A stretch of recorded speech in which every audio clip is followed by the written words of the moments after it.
డ్రైవర్ల తరపున విమానం ప్రమాదంలో చనిపోయిన 261 మందికి డ్రైవర్ల తరపున ప్రగాఢ సానుభూతి తెలియజేస్తున్నాం.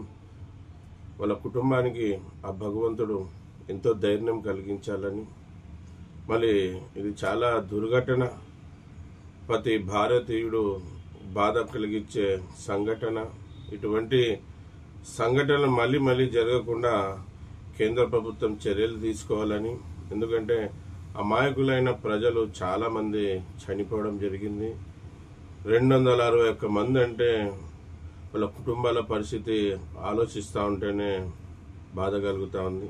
చాలామంది రోధిస్తున్నారు. ఇప్పుడు కూడా మృతదేహాల కోసం అహ్మదాబాద్లో ఆసుపత్రి ఎదురుగా మా వాళ్ళని చూపించండి అని రోధిస్తున్నారు. చాలా బాధ కలుగుతూ ఉంది. చాలా బాధాకర విషయం ఇది.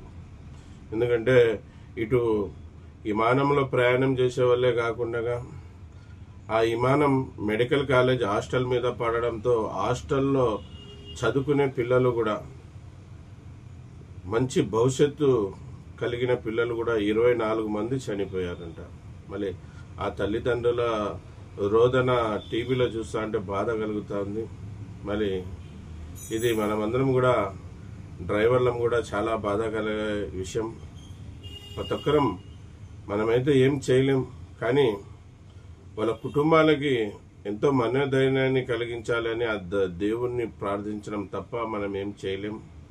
మరి ఇటువంటి చర్యలు మరి ఇటువంటి ప్రమాదాలు మరీ జరగకుండా కేంద్ర ప్రభుత్వం ఈ తప్పిదం ఏంటి ఎంక్వైరీలు తేలినాక మరీ అది రిపీట్ కాకుండా చూసుకోవాలని మేము డ్రైవర్ల తరపున, డ్రైవర్ సంఘం తరపున తెలియపరచుకుంటున్నాం.